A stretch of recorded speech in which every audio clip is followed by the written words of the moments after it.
Meus irmãos amados, vos saúdo com a paz do Senhor Jesus.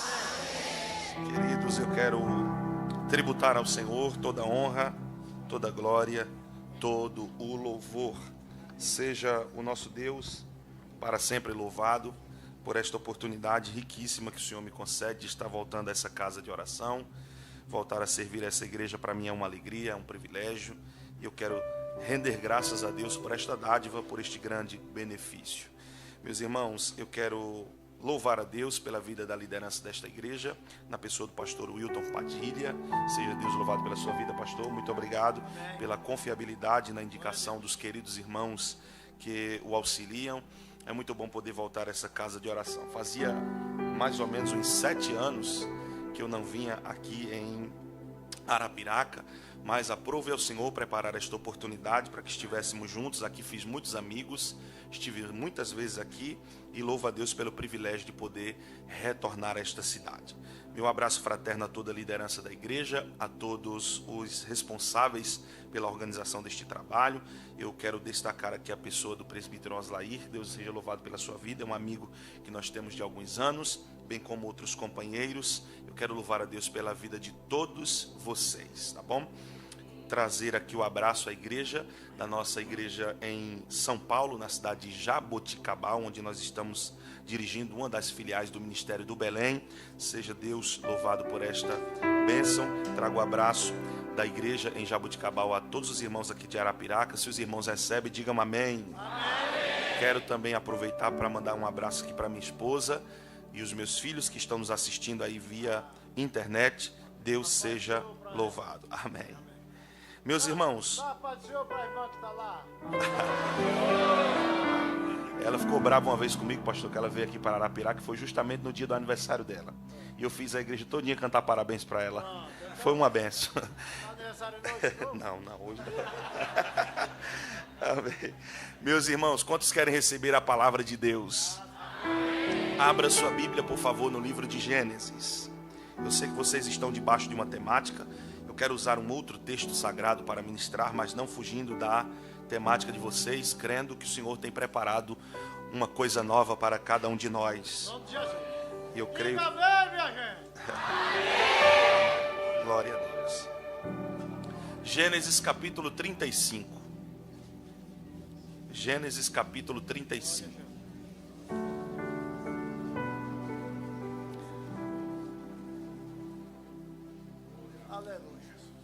Eu quero ler alguns versículos para a nossa reflexão. E estes se iniciam desde o primeiro versículo. Gênesis capítulo 35. Quero ler com vocês a partir do versículo inicial. Disse, pois, Deus a Jacó: levanta-te, sobe a Betel e habita ali. Faze ali um altar ao Deus que te apareceu quando fugiste da face de Esaú, teu irmão. Então disse Jacó à sua família e a todos os que com ele estavam: tirai os deuses estranhos que há no meio de vós, purificai-vos, mudai as vossas vestes. Levantemo-nos e subamos a Betel, e ali farei um altar ao Deus que me respondeu no dia da minha angústia, e que foi comigo pelo caminho que tenho andado.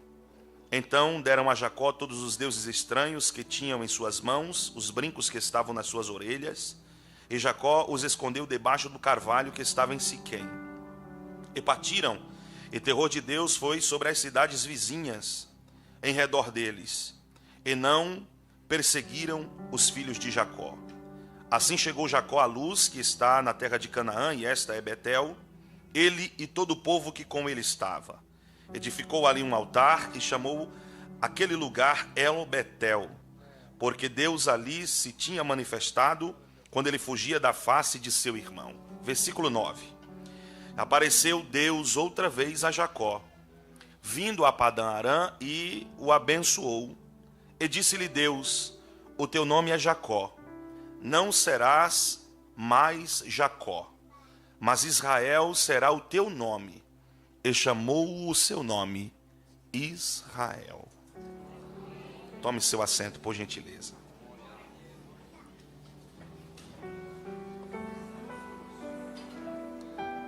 Me empreste a sua atenção, por alguns minutos.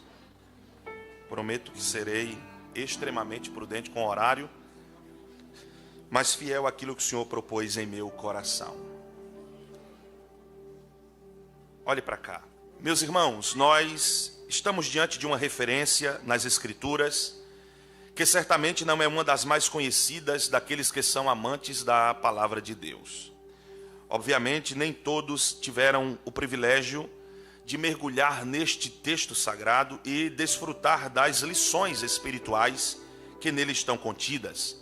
Para nossa compreensão do texto que nós lemos, eu preciso me reportar à informação de que o texto que nós lemos está estreitamente ligado a uma das fases da história do povo de Deus, chamado de período patriarcal. Todas as vezes que nós falamos sobre patriarcado, ou usamos a expressão patriarcal ou patriarcas, logo nos vem à memória alguns personagens em específico. O primeiro personagem nós conhecemos como Abraão. O segundo personagem nós conhecemos como Isaac. O terceiro personagem nós conhecemos como Jacó.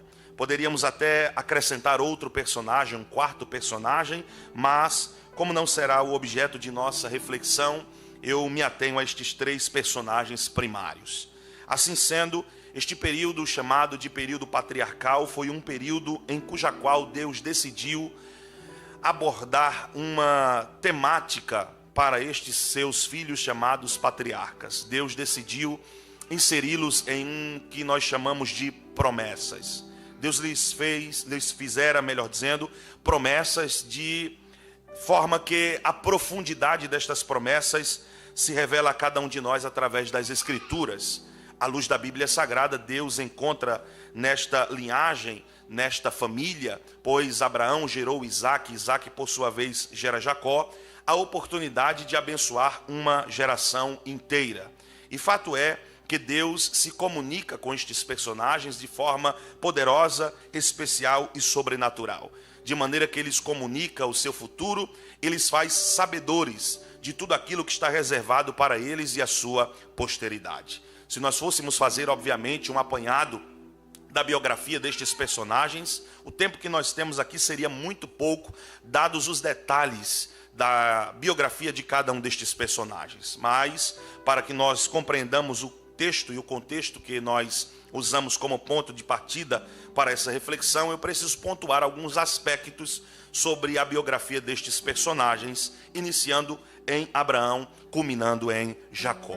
Abraão recebeu de Deus uma dádiva, um benefício, o benefício de ser portador de algumas promessas. Somente em Gênesis capítulo de número 12, Deus vai lhe fazer 7 promessas distintas. Mas antes destas promessas, Deus decide lhe fazer alguns desafios. Foram pelo menos 4 desafios. O primeiro deles, Deus lhe desafia a sair da sua terra. O segundo, a sair da sua parentela. Terceiro, de sair da casa de seu pai. Quarto, ir ao lugar que Deus o havia destinado. Em cada um destes desafios, Deus está dando uma lição espiritual para o patriarca Abraão, lhe fazendo compreender que os seus planos, seus propósitos são muito mais excelentes do que nós imaginamos. E existem coisas que fogem da nossa compreensão agora, mas que nos serão justificadas nos resultados daquilo que Deus está fazendo. Só para que você tenha a dimensão daquilo que estou dizendo, foram pelo menos 4 desafios. Deus disse para Abraão a primeira oportunidade em que se comunica com ele sobre estes desafios, dizendo: saia da sua terra. Deus conhecia o estado atual de Abraão, a sua ambiência, o lugar da sua habitação, e diz a Bíblia que Deus observa tudo aquilo e já determina o futuro deste personagem.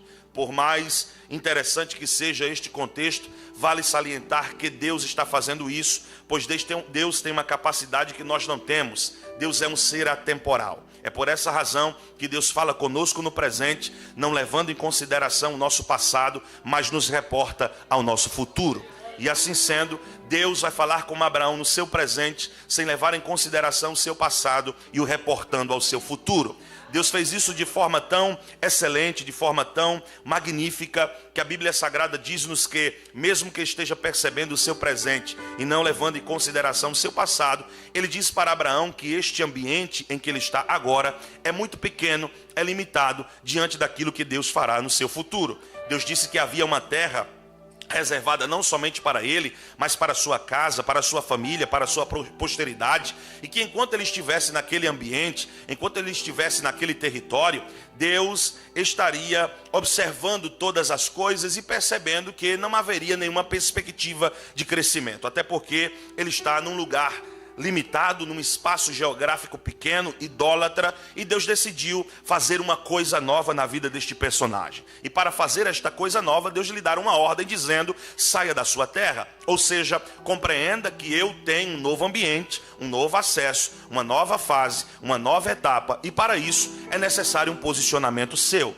Porque na maioria das vezes nós desejamos que Deus se posicione, mas nós precisamos nos posicionar em detrimento daquilo que Deus tem reservado para o nosso futuro. E para tanto, Abraão precisa abrir mão deste espaço geográfico que lhe limita e partir para um espaço geográfico que lhe possibilita. Abraão precisava sair de um lugar que impedia o seu crescimento para viver a plenitude do que Deus havia reservado para ele. Haja vista que Deus não depende de ambientes, mas usa ambientes para promover os seus milagres, para promover as suas ações. Então a primeira ordem, o primeiro desafio é: saia da sua terra, ou seja, não se limite ao espaço geográfico que você está, pois eu já tenho uma terra ampla, espaçosa, para te inserir e entregar a você e a sua descendência. Eu já aproveito esta oportunidade para liberar uma palavra para quem veio adorar a Deus aqui esta noite e dizer para você que se Deus decidiu abençoar você, sua casa e sua família, não existe espaço que impeça o seu crescimento. Deus promove mudanças para que nós vivamos promessas. Então Deus está preparando algumas pessoas aqui para viver uma ascensão, para viver uma mudança, para viver uma nova fase, para viver uma nova etapa. Mas para isso você precisa romper com este ambiente que você está e entender que Deus sempre tem uma coisa nova reservada para nós. Quem pode dizer glória a Deus por isso? Outro detalhe interessante é que Deus não somente promove esta mudança de ambiente, mas vai dizer para Abraão as seguintes palavras: olha, eu quero que você saia da sua parentela. Sair da sua parentela não é quebrar o ciclo de relacionamentos familiares, mas a ordem divina é que ele quebre o ciclo de relacionamentos prejudiciais, ainda que sejam familiares. Porque não é porque é familiar, não é porque é sangue do sangue, não é porque pertence à mesma parentela, que se está interessado em ver o nosso avanço, o nosso progresso, o nosso crescimento, a bênção de Deus sobre a nossa vida. Existem pessoas que pertencem à nossa família, são sangue do nosso sangue, mas não estão de acordo com aquilo que Deus fará. Deus, conhecendo os nossos ciclos de relacionamentos, por vezes intervém para que algumas relações sejam quebradas, porque melhor que estar acompanhado de pessoas que torcem pelo seu fracasso é estar acompanhada de pessoas que torcem pelo seu sucesso. Obviamente, se Deus arranca você de um ciclo de relacionamentos prejudiciais, Deus automaticamente fará você ser atraído por pessoas que comungam da mesma visão, comungam do mesmo relacionamento com Deus, estão empenhados para viver o mesmo propósito, e Deus não tem problema nenhum de quebrar os nossos relacionamentos. Deus quebra o nosso ciclo de relacionamentos, mas não permite que nós nos percamos no propósito. E às vezes você precisa entender que algumas pessoas precisam sair mesmo, algumas pessoas precisam ir mesmo, algumas pessoas precisam se desconectar de nós mesmos, para que nós vivamos uma relação plena com Deus e sem nenhum tipo de impedimento e nenhum tipo de embaraço. Então Deus olha para Abraão e diz: eu não tenho problema nenhum de quebrar o teu ciclo de relacionamentos, desde que você entenda que eu já tenho as pessoas certas, as conexões corretas para você viver aquilo que eu tenho reservado para você. A partir de então, Deus vai fazer outro desafio: saia da casa de seu pai. E para mim, este é um dos desafios mais difíceis para Abraão. Abraão está habituado a viver debaixo do telhado de seu pai. Não que isto seja um problema, mas Abraão precisa entender que existem coisas que estão reservadas por Deus a nós, que já não nos faz caber mais em alguns lugares, nem estar com determinadas pessoas. Mas o mais interessante é que Deus não quebra princípios. Deus não diz para Abraão deixar de ser filho. Ele só diz que Abraão saia de debaixo do telhado do seu pai. Porque sair de debaixo do telhado do pai é uma coisa, deixar de ser filho é outra. E Deus respeita a paternidade, até porque Deus é pai. E eu vou repetir isso para você guardar isso no seu coração e não esquecer. Deus não quebra este princípio porque Deus é pai. Sendo ele pai, ele respeita a paternidade. Só que ele entendeu que Abraão está vivendo debaixo da mão do pai da terra, está vivendo debaixo dos recursos do pai da terra, está sendo provido pelo pai da terra, sustentado pelo pai da terra, honrado pelo pai da terra, mas agora ele precisa dar um passo maior. Ele precisa sair deste nível de dependência humana e passar a experimentar a dependência divina. Ou seja, Deus o faria sair de debaixo do telhado de seu pai para viver uma experiência sobrenatural com Deus. Ou seja, Deus o faria sair da dependência do pai da terra e viver a dependência do pai dos céus. Ele faria Abraão sair da necessidade dos recursos humanos e viver a experiência da dependência dos recursos divinos. Pois existem pessoas que não chegaram ainda a este nível de vivência com Deus, em que se desligaram das necessidades supridas humanamente e viveram na dependência única e exclusiva do Todo-Poderoso. Eu não questiono quem depende da mão humana, quem depende do auxílio humano, do socorro humano, do benefício humano, mas melhor que viver debaixo da potente mão do homem, é melhor viver debaixo da potente mão de Deus. Glória a Deus. O que Deus está querendo ensinar para alguém aqui esta noite é: este ano será um ano de experiências novas, até com o cuidado divino, até com a provisão do eterno, até com a ajuda do alto. E se você é daquele tipo de pessoa que passou a vida inteira expectando receber dos homens, eu te convido a criar a expectativa em receber de Deus, porque melhor que o recurso de baixo é a provisão que vem de cima, e o nosso Deus continua sendo o provedor. Quem pode adorar ao Senhor por isso?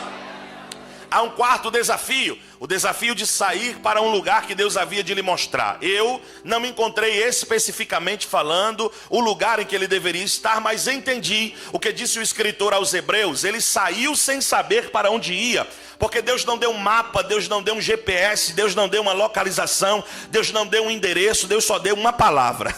E a palavra de Deus era o suficiente para ele chegar no destino determinado por Deus. A grandiosidade de não ter o mapa, não ter o GPS, não ter a localização, mas ter a voz de Deus, é que a voz de Deus não te faz errar o destino, ela te faz acertar o destino. E Deus estava orientando Abraão em tudo. Agora você vai entender porque Deus fez dele um conquistador.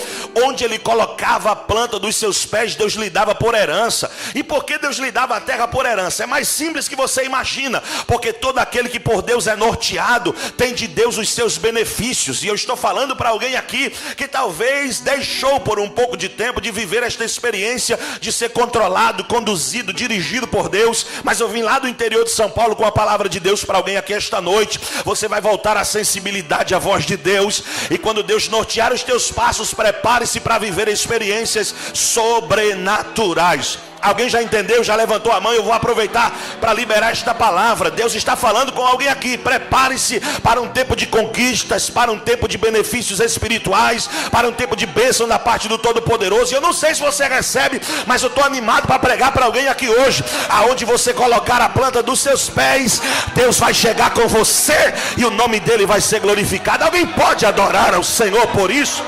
Deus faz. Glória a Deus. Glória a Deus, glória a Deus. Então Abraão vive esta experiência com Deus. Depois destes desafios, Deus lhe faz promessas, lhe faz experimentar o sobrenatural, e Abraão vai viver esta benesse de se relacionar com Deus. Agora o mais interessante é o fato de que ele constrói esta relação, e essa relação com Deus é um pouco diferente daquilo que nós imaginamos como relação com Deus. E eu lhe explico por quê. Porque Abraão, como eu disse, recebeu de Deus uma orientação para sair da terra, e quando ele sai, Abraão precisa peregrinar. Abraão se tornou nômade, e ele anda de norte a sul, de leste a oeste, numa terra que já é dele, mas ele não sabe. Vou repetir. Ele anda de norte a sul, de leste a oeste, numa terra que já é dele, mas ele não sabe.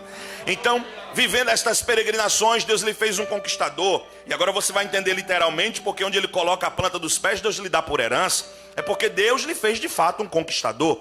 Nessa vida nômade, Abraão precisou peregrinar nestes quadrantes da terra, e para isso ele desenvolveu uma relação tão profunda com Deus, que Deus conduzia, norteava os seus passos, e Deus passou a chamá-lo não mais de servo, mas de amigo, porque o nível mais profundo que alguém consegue chegar na relação com Deus é se tornar amigo de Deus. E eu vou repetir até você entender. O nível mais profundo que você pode chegar na relação com Deus é no nível de amigo de Deus. Então Abraão se torna amigo de Deus, de forma que Deus compartilha com Abraão os seus segredos. Eu queria chegar neste nível de espiritualidade a tal ponto que Deus não tivesse objeção nenhuma de lhe revelar os meus segredos. Então ele revela os seus segredos a Abraão, de forma que quando ele vai destruir Sodoma e Gomorra, ele passa na casa de Abraão e diz: não posso sair daqui e fazer nada sem me comunicar com meu amigo primeiro. Eu vou lá falar com ele. E a Bíblia diz que Deus nesta relação se comunica com Abraão. Então esta é a profundidade do seu relacionamento, e isso lhe fez viver estas experiências. Mas como eu disse, Abraão agora está vivendo uma vida nômade, e nessa vida nômade Abraão precisa desenvolver algumas habilidades. Eu queria que você dobrasse a sua atenção a partir de agora, porque eu preciso lhe dar algumas informações preciosas. Abraão vai desenvolver um nível de relacionamento tão profundo que ele não pode viver esta vida nômade deixando de lado esta relação com Deus. E agora ele vai desenvolver algumas habilidades. Ele desenvolve pelo menos 3 habilidades. Número 1, ele se torna especialista na construção de altares. Número 2, ele se torna especialista na fabricação de tendas. Número 3, ele se torna especialista em cavar poços. Só que todas as vezes que Abraão chega num lugar e ele constrói um altar, arma uma tenda e cava um poço, ele faz isso justamente nesta ordem. Há um princípio matemático que diz que a ordem dos fatores altera o resultado, mas no reino de Deus esta máxima não funciona, porque a ordem dos fatores pode alterar todo o resultado. É por essa razão que Abraão, ele nunca vai mudar a ordem das coisas. Ele nunca cava um poço, constrói uma tenda para depois construir um altar. Pelo contrário, ele sempre constrói um altar, ele sempre arma a tenda e depois cava o poço. Pastor, e por que Abraão obedece a esta ordem? É simples, porque ele entendeu que é do altar de Deus que emanam todos os seus benefícios, que é construindo esta relação com Deus, que de Deus se recebe todas as provisões. E não há razão para se ter poço e se ter tenda se não se tem altar. Melhor que ter tenda e poço é ter altar com Deus. Glória a Deus. Alguém já entendeu? Eu vou continuar. Melhor que ter tenda e poço é ter altar, porque tem gente que passa a vida inteira com tenda e poço, mas nunca construiu altar. Abraão é diferente. Ele constrói altar e sabe que de Deus vem as tendas e vem os poços. Aí a ideia de alguém é: pastor, mas isso é um princípio do Velho Testamento. Só se mudam as épocas, mas o princípio é o mesmo. E a fala pode até ser diferente, mas o princípio implícito é o mesmo. Eu lhe provo. Jesus um dia ensinou aos seus ouvintes e disse: olha, quando vocês quiserem ter uma vida plena com Deus, aprendam a priorizar as coisas de Deus. E alguém disse: como é que isso é possível? Eles aprendam a buscar primeiramente o reino de Deus e a sua justiça, e todas estas demais coisas te serão acrescentadas. Ou seja, você aprende a viver relação com Deus e Deus cuida dos detalhes. Deus cuida das suas necessidades. Então Abraão, ele se tornou especialista na construção de altares. Eu melhoro isso para que você entenda onde eu quero chegar e por que eu cheguei em Gênesis capítulo 35 como base para a nossa reflexão. Abraão, ele aprendeu a construir altares. Então Abraão desenvolveu uma vida de altar. Abraão desenvolveu uma vida de? Ok, e olhar para Abraão é ser confrontado por este Abraão, é ser confrontado pelas Escrituras. E por quê? Eu lhe explico isso, lhe peço atenção para que você compreenda o que prego e não altere aquilo que eu estou lhe dizendo. Eu estou lhe dizendo que Abraão aprendeu a viver uma vida de altar, priorizava esta vida de altar, e Abraão me confronta. E por quê? Porque na nossa geração as pessoas estão confundindo a vida de púlpito com a vida de altar. E eu vou falar, vida de púlpito não tem nada a ver com vida de altar. Me permita a colocação, e eu falo isso com muito temor, sou pastor de igreja e sei do que estou falando. Vida de púlpito não tem nada a ver com vida de altar, porque existem pessoas que têm acesso a púlpito, mas perderam a vida de altar. E existem pessoas que nunca tiveram acesso a púlpito, mas mantêm a vida de altar. Porque vida de púlpito, Oslaí, é manifestação do dom, é aparição pública, é visibilidade do talento, é desenvolvimento da habilidade. Qualquer um pode desenvolver a habilidade de falar em público, porém, vida de altar é diferente. Na vida de altar é vida de lágrima, é vida de dor, é vida de renúncia. Eu estou pregando para gente inteligente aqui, eu sei que você veio aqui para adorar a Deus. Vida de púlpito é manifestação do dom, é manifestação do talento, é aplicação da habilidade. Porém, vida de altar é diferente. Vida de altar é vida de dor, é vida de lágrima, é vida de renúncia, é a sós com Deus. E tem gente que já perdeu isso, mas eu vim lá do interior de São Paulo para dizer para alguém: melhor do que ter acesso a púlpito é construir uma vida de altar, porque a vida de altar vale mais que a vida de púlpito. Pastor, eu vou dizer isso com muito temor. Tem gente que depois que teve vida de púlpito perdeu a vida de altar, mas já que Deus vai fazer uma coisa nova aqui aqui esta noite, Deus vai restaurar você. Quem pode levantar uma das suas mãos e adorar a Deus com a alma aqui esta noite?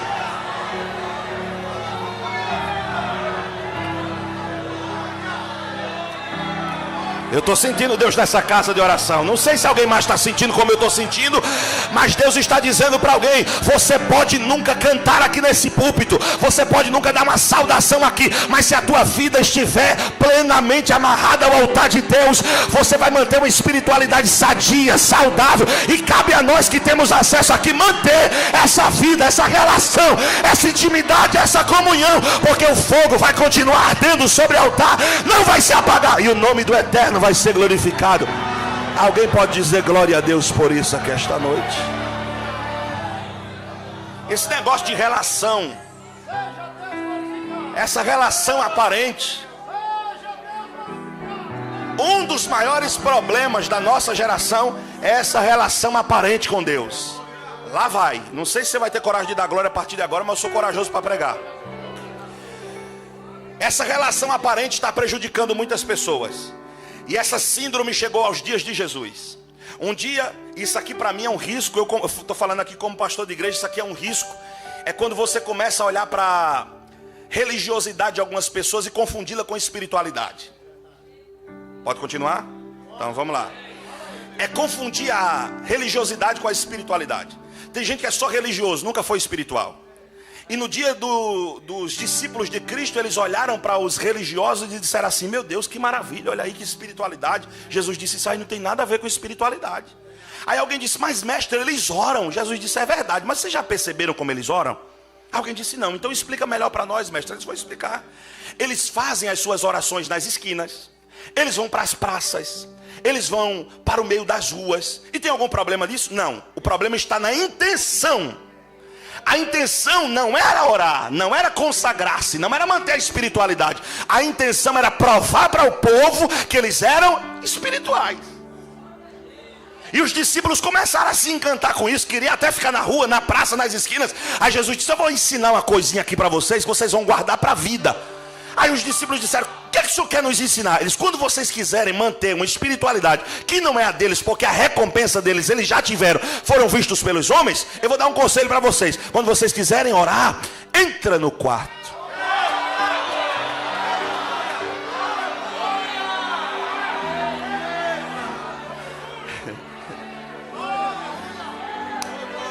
Entra no quarto, fecha a porta, ora ao teu pai em secreto, que o teu pai que te vê vai te recompensar. E eu gostei disso aqui, irmão, eu gostei disso aqui, vou explicar isso aqui para vocês. Porque entrar no quarto, fechar a porta e orar em secreto, tá tudo certo. Mas olha o que Jesus diz depois. Ele diz: o teu pai que vê te recompensará. Ele não diz o pai que ouve, ele diz o pai que vê. E a minha pergunta para o texto foi: por que o pai que vê e não o pai que ouve? É simples, o próprio texto responde. Jesus disse assim: não useis de vãs repetições, porque o vosso Pai Celestial já sabe o que vocês vão pedir sem que a palavra chegue na boca de vocês. Então, na vida secreta com Deus, na construção de uma vida de altar, o que menos importa não é o que eu falo, é o que Ele acha em mim. Porque tem gente que é bom de discurso, mas é péssimo de vida. Lá vai. Tem gente que é bom na teoria, mas é uma negação na prática. E Jesus disse: olha, quando vocês entrarem no quarto, fecha a porta, ora ao Pai em secreto, e o Pai que vê. Porque lá o que menos interessa não é o que você fala, é o que Ele acha em você. E lá não adianta disfarçar o glória, disfarçar o aleluia, disfarçar a língua estranha. Lá não adianta maquiar quem você é. Ele sabe quem você é e não dá para esconder. E tem gente que quer até enganar Deus com um vernáculo bonito, com um português polido. Aí fecha a porta do quarto: excelentíssimo, soberaníssimo, magnânimo. E começa a falar um monte de palavras que até a gente não entende o que eles estão falando. E o céu olhando para aquilo ali, dizendo assim: não precisa de nada disso.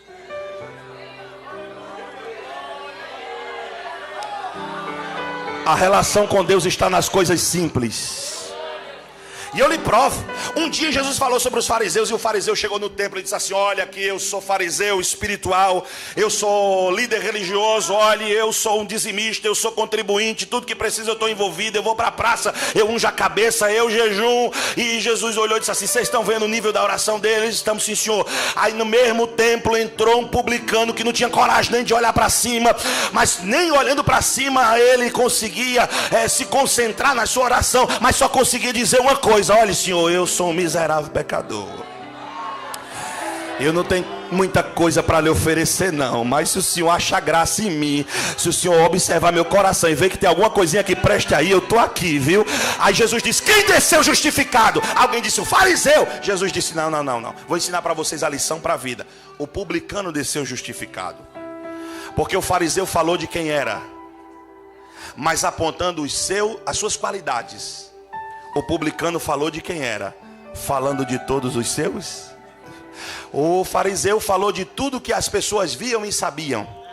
O publicano falou do que ninguém via e do que ninguém sabia. Jesus te convida a viver uma vida íntima com Ele, sem máscara, sem disfarce, sem hipocrisia. Quem você é de fato e de verdade. Irmão, deixa eu falar um negócio aqui, senão eu não vou dormir hoje. Tem gente que aprendeu, aonde eu não sei, que esse negócio de aparência atrai Deus. Isso irrita Deus. Isso deixa Deus irado. Jesus chamava os fariseus direto de hipócritas. E eu gosto da palavra hipócrita, porque a palavra hipócrita vem da raiz hipócrisis. A palavra hipócrisis era a palavra usada para conectar os artistas do anfiteatro da Grécia Antiga às suas atuações e os seus papéis. Quando alguém queria saber onde era que era a apresentação teatral, onde é que estavam os artistas, os atores, aí alguém dizia assim: os hipócrises estão lá no anfiteatro. Porque o que eram os hipócrises? Um artista que incorporava um personagem. Dependendo da máscara que ele colocava na cara, o personagem era exatamente aquele. Ele se incorporava naquele personagem. Quando Jesus olha para os fariseus e chama eles de hipócritas, ele está dizendo assim: eu sei que vocês não passam de um personagem. Acabou glória, mas tudo bem. Eu sei que vocês não passam de um personagem, mas eu sei que vocês são por trás da máscara. E não adianta colocar máscara com Deus, colocar disfarce com Deus. Ele sabe quem nós somos. E Deus está falando com alguém aqui esta noite. Eu vou dar um sacode na tua vida, de maneira que você vai entender que a comunhão comigo é muito mais profunda e mais simples do que você imaginava. Eu quero me relacionar com você na construção dos altares da sua vida. Levante uma das suas mãos para receber esta palavra, porque aí vai a profecia da palavra para alguém aqui esta noite. Você vai aprender a construir altares com Deus, e a sua relação com Deus nunca mais vai ser a mesma. Será uma relação espiritual, genuína, cheia da presença de Deus, com dons espirituais, com manifestações sobrenaturais. Dá para você levantar a mão para o céu e dar glória a Deus, porque Deus quer construir alguma coisa em você. Deus quer construir. Aleluia.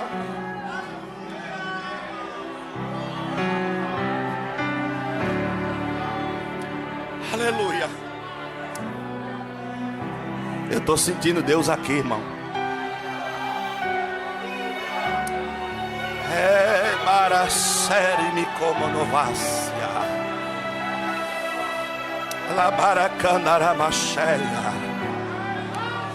Deus está convidando alguém para a profundidade da relação com Ele. Saia da superficialidade hoje e mergulha nesse rio que está diante de você.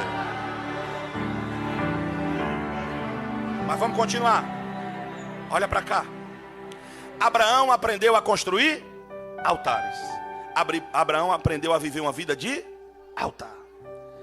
Aí Abraão, que não é bobo nem nada, vai ensinar a seu filho Isaque a viver uma vida de altar. Porque o maior legado, não sei se você vai dar glória, mas eu continuo. O maior legado que um pai deixa para um filho é ensinar para o filho o caminho do altar. Pastor, pensei que era deixar dinheiro no banco. Ensine o caminho do altar. Pastor, pensei que era deixar um carro. Ensine o caminho do altar. Pastor, pensei que era deixar uma casa. Ensina o caminho do altar. Abraão vai ensinar para Isaque o caminho do... Isaque vai ter pelo menos 2 contatos com o altar. Um em Gênesis 22 e outro em Gênesis 26. Não estou dizendo que são só estes contatos. Estou dizendo que são pelo menos 2. Em Gênesis 22, ele vai com o pai. Em Gênesis 26 ele vai sozinho. Em Gênesis 22, ele é a oferta. Em Gênesis 26, ele é o ofertante. Em Gênesis 22, Deus fala com o pai de Isaac. Em Gênesis 26, Deus fala com o próprio Isaac. Seja indo sozinho ou acompanhado, seja indo para ser oferta ou ofertante, ou seja para ouvir Deus falar com alguém ou falar com ele. O interessante é que Isaac sabia o caminho do altar. E foi no altar de Deus que Deus disse para Isaac que ele seria o cumprimento de tudo aquilo que Deus havia prometido para os seus pais. E eu vou falar um negócio aqui que se você entender, você vai dar um glória para voar banco aí agora. Porque tem coisas que Deus falou para Abraão que não se cumpriram em Abraão. Tem coisas que Deus falou para Abraão que se cumpriram em Isaac. Não entenderam não, vou falar de novo. Tem coisa que Deus falou para Abraão que não se cumpriu em Abraão. Tem coisa que Deus falou para Abraão que se cumpriu em... Pastor, e qual é a palavra? Existem coisas que Deus falou para os teus pais que estão se cumprindo em você. Existem coisas que Deus falou para você que vão se cumprir nos teus filhos e nos filhos dos teus filhos. Mas que a palavra de Deus vai se cumprir na íntegra, ela vai.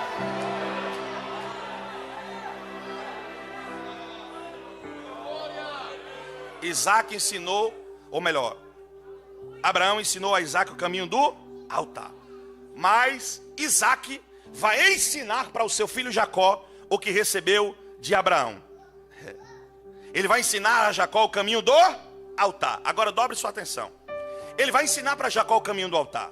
Pastor, e quando é que Jacó foi no caminho do altar? Simples. Jacó só lembrou desse altar no dia que Esaú disse que ia matá-lo. Porque Jacó parece um pouquinho com a gente, né?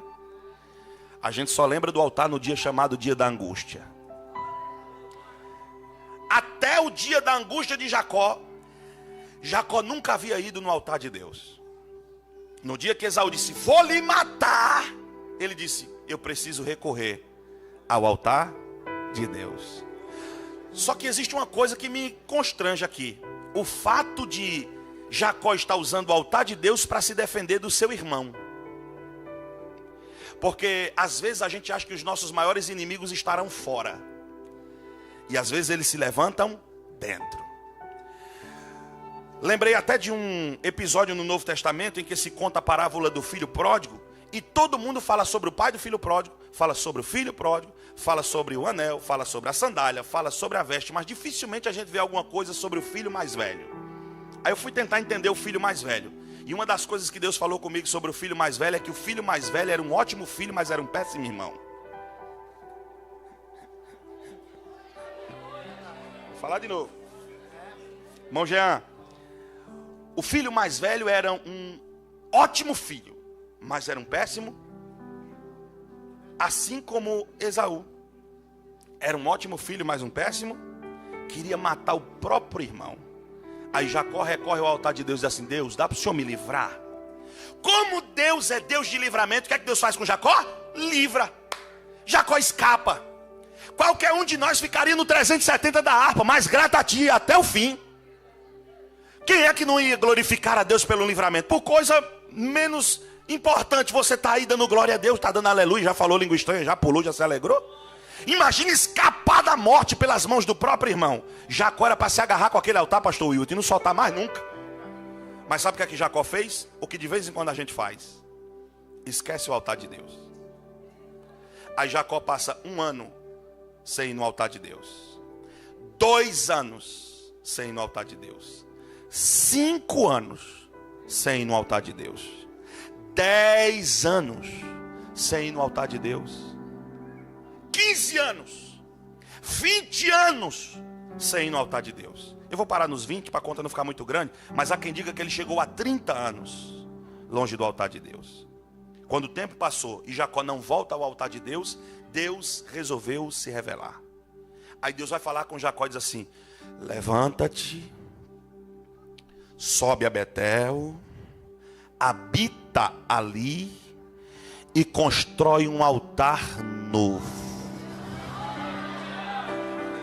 Vamos lá, vamos lá. Vamos lá. Vamos lá. Eu gosto de pensar. Vamos pensar?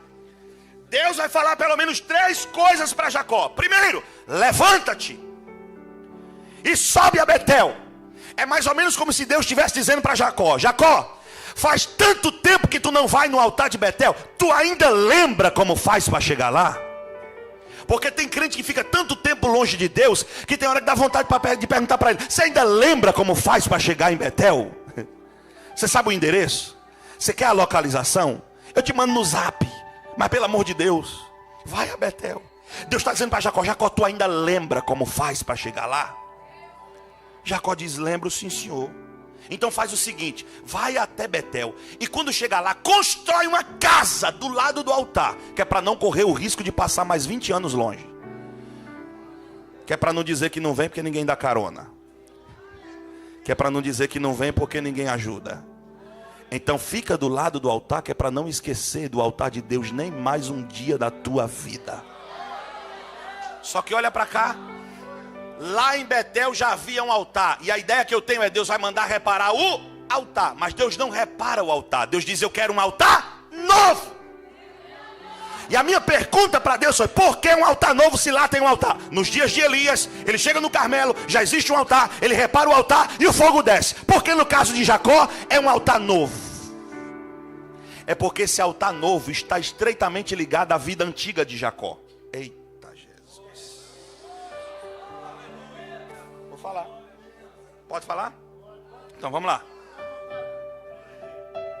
O altar de ontem estava estreitamente ligado ao Jacó de ontem. E Deus queria fazer uma coisa nova na vida de Jacó.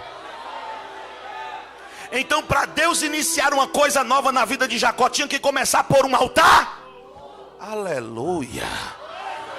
Jacó, constrói um altar novo. E me perdoe a sinceridade, nós estamos vivendo um tempo em que as pessoas estão tão conectadas no altar de ontem, que deixa de desfrutar das coisas de Deus hoje.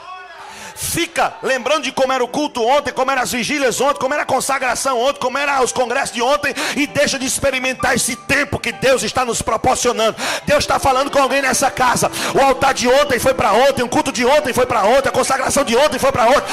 Deus está interessado em te dar uma experiência nova, espiritual e mais profunda com Ele. Constrói um altar novo, Jacó. Jacó ficou com a mesma cara que alguns irmãos estão me olhando aqui. Não me olha assim não, senão eu vou pensar que Deus está me usando. Constrói um altar novo, Jacó. Aí eu vou ficar nervoso com Jacó, porque o texto diz que Jacó foi falar com a família dele. E Jacó fez isso. Voltou para casa. Voltou para casa. Jacó chega em casa e eu vou entender o porquê Jacó voltou para casa. Qualquer semelhança não é mera coincidência. E se Deus falar, diga ai, ai, ai. Pelo amor de Deus, mas fale alguma coisa. Jacó volta para casa, e a ideia que eu tenho é: Jacó tinha que ter ido para Betel. Porque se sou eu, Deus falando comigo, vai para Betel, habita ali, constrói uma casa, faz um altar novo, é hashtag partiu Betel, irmão, não tem conversa. Depois eu mando uma mensagem para a esposa, digo que estou lá em Betel, explico o que foi que aconteceu, depois eu volto. Mas partiu Betel. Jacó não, Jacó vai para casa. E eu fiquei nervoso com Jacó, até tentar entender por que Jacó volta para casa. Mas o texto justifica por que ele volta para casa. Pastor, por que ele voltou para casa? Quando Jacó chega na porta de casa, ele olha para os filhos e diz assim: tirai os deuses estranhos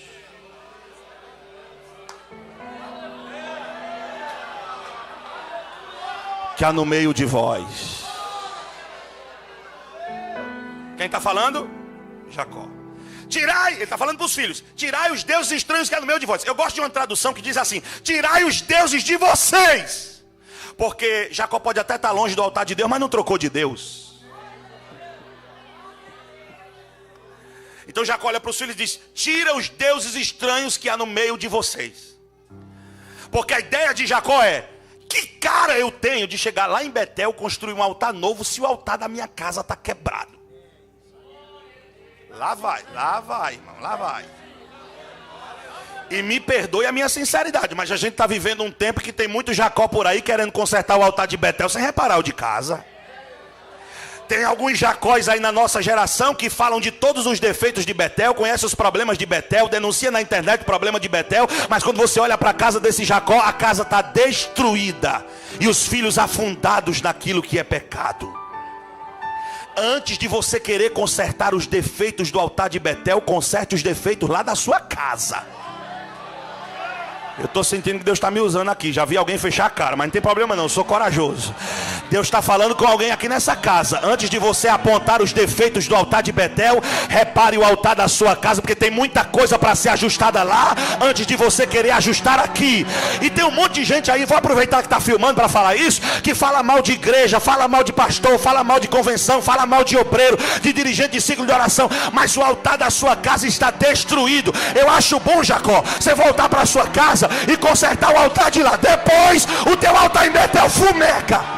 Dá para você dizer glória a Deus por isso?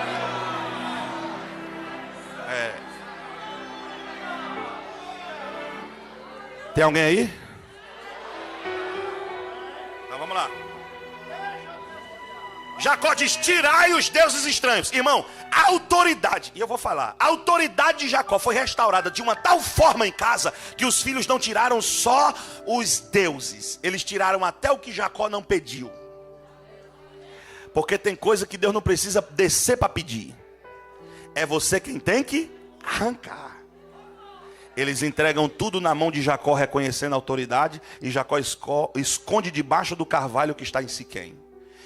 Eu não vou nem entrar nesse mérito de que esse carvalho em Siquém aponta para a cruz, que escondeu os nossos delitos. Sei que falando da cruz vocês iam dar glória, mas tudo bem. Que esconde os nossos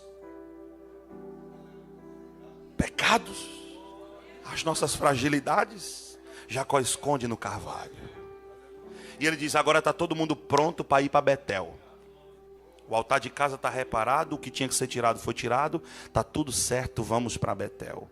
Jacó vai ensinar em um dia o que não ensinou em 20 anos. Porque nunca é tarde demais para você fazer o certo.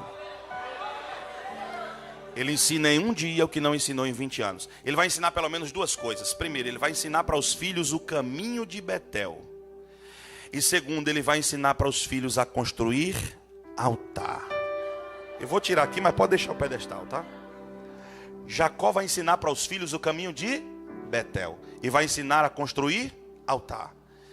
A Bíblia diz que quando ele chega em Betel, ele não terceiriza, pastor Wilton, o serviço.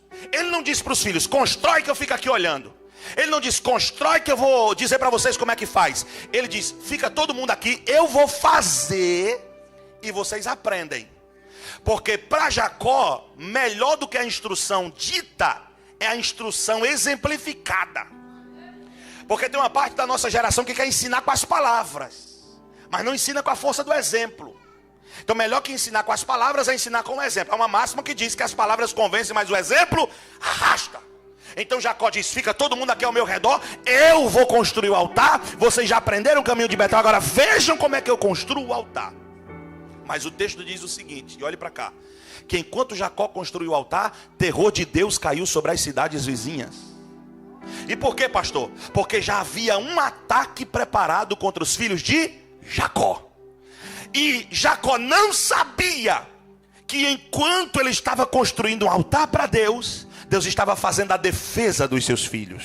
Eita! Vou falar até você entender.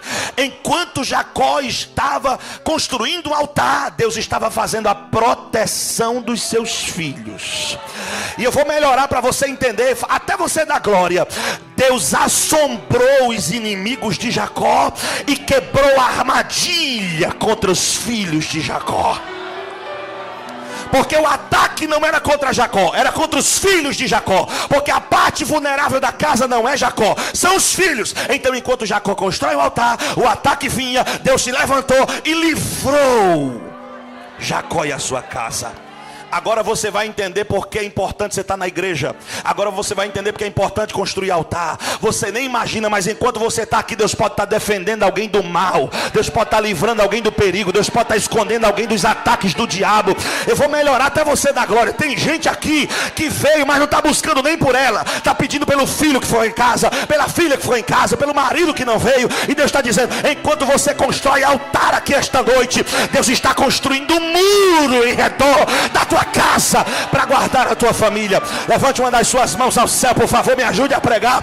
Coloque a mão no ombro de alguém que está do seu lado e diga para esse crente em nome de Jesus: enquanto você cuida das coisas de Deus, Deus está guardando a tua casa, guardando a tua família, sustentando a tua casa, sustentando a tua família, escondendo a tua casa, escondendo a tua família. O mal não vai tocar a tua casa.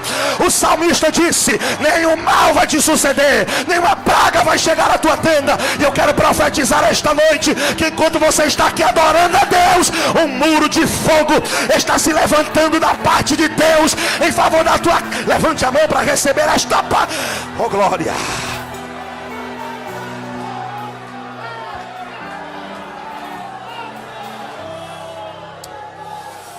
Você pode levantar uma das suas mãos e dar glória a Deus por 30 segundos. Você pode levantar uma das suas mãos e adorar a Deus por 30 segundos. Eu estou sentindo a vontade de profetizar deste altar para a tua vida e dizer para você que a armadilha está sendo quebrada, o laço está sendo desfeito, a emboscada está sendo desmanchada. Alguém da tua casa vai escapar por causa da tua espiritualidade.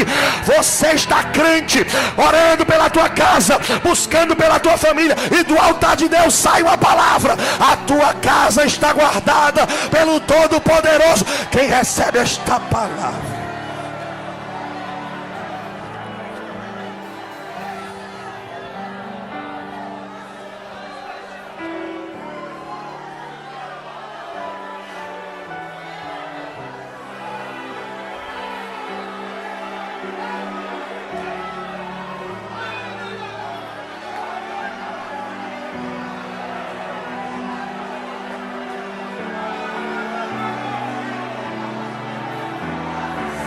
Quem pode adorar a Deus, levante a mão, levante a voz, adore a Deus por 30 segundos. Está chegando proteção para a tua casa, está chegando proteção para a tua família, está chegando proteção para a tua prole. Quem pode levantar a mão para...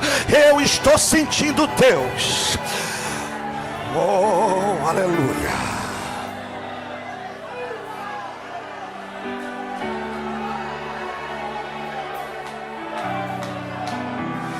Jacó está cuidando das coisas do altar, e Deus estava cuidando de sua casa. Deixa eu contar algo aqui rapidinho para eu partir para a conclusão. Eu acredito que boa parte dos irmãos aqui sabem, eu sou da cidade de Campina Grande, no estado da Paraíba. Durante boa parte da minha vida eu atuei na itinerância. Hoje estou pastor de igreja no interior de São Paulo, mas enquanto estava no estado da Paraíba, atuei por vários anos na itinerância.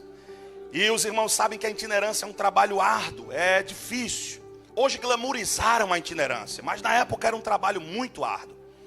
E aí, um dia eu cheguei no templo central da Assembleia de Deus em Campina Grande para participar de uma reunião de obreiros. Encontrei com um jovem chamado Alex. Esse rapaz era presbítero. Ele congregava numa congregação chamada Santo Antônio I. Na época, muitos anos atrás, Deus tinha de forma profética usado a minha vida para abençoar a vida dele. E numa palavra de Deus, Deus disse que faria dele um obreiro, um pastor de igreja. E Deus de fato cumpriu suas palavras, fez dele um obreiro, um pastor de igreja. Encontrei com ele no templo central. Aí ele me viu, ficou muito feliz, disse assim: pastor, eu queria muito que o senhor fosse pregar lá na congregação. Eu queria que o senhor fosse no culto da celebração da ceia. E eu disse: eu vou com maior alegria, com maior prazer. Ele disse: é tal dia, pode, o senhor pode ir? Pode. Ele chegou para mim e disse assim: pastor, só tem um problema, eu estou desempregado e eu não tenho como te abençoar. Eu não posso mexer no caixa da igreja, a igreja rende muito pouco. Eu não posso te abençoar com nenhuma oferta. Eu queria que o senhor fosse, pela nossa amizade, pelo respeito que eu tenho pelo senhor. Eu disse: não, nós vamos sim. Marquei com ele e aí fechei aquela agenda. Parece uma coisa, depois de poucos dias me ligou uma grande igreja para me pregar num grande congresso. E eu fiquei naquele impasse de dizer para os irmãos que não poderia estar com eles. E no meu coração vinha aquela certeza: você deu sua palavra, agora você tem que cumprir. E aí eu disse para os irmãos que não iria para esse evento. Todo mundo me chamou de doido, disse que eu era maluco, que eu não tinha juízo, deixar de ir para um congresso para atender uma congregação. Mas eu mantive minha palavra e fui atender o irmão. Quando chegou no dia, parece uma coisa. Eu fui sair de casa para a igreja, o meu filho Lucas, o primogênito, estava doente. Minha esposa disse: olha, eu não vou para a igreja com você hoje, vou cuidar de Lucas. Lucas não está bem, vai para a igreja, cultua, só tem um negócio. Quando você voltar, você passa na farmácia e traz fralda, porque ele só tem uma fralda. Se ele usar, acabou. Eu fiquei com aquilo na minha cabeça, desci as escadas de casa, entrei no carro e eu sabia que eu não tinha, pastor Wilton, R$1 no bolso, nem para botar combustível, nem para comprar aquela fralda. Aí fui para a igreja, da minha casa para a igreja dava uns 30 minutos. Eu fui o caminho todinho chorando e dizendo: Jesus, o Senhor disse que ia me ajudar, o Senhor disse que ia me sustentar, o Senhor disse que ia cuidar de mim. Eu estou me dedicando à tua obra, eu gasto a minha vida dioturnamente pregando o evangelho, na igreja, na rua, evangelizando. Senhor, o Senhor disse que ia cuidar de mim, e eu não tenho dinheiro para comprar minha fralda. O que é que eu digo quando eu chegar em casa? Aí fui para a igreja, cheguei na porta da igreja, enxuguei a lágrima do olho, entrei. E alguém pode até dizer assim: pastor, mas o senhor fingiu que nada estava acontecendo. Isso é hipocrisia. Na verdade não, é porque a igreja não tem nada a ver com teus problemas.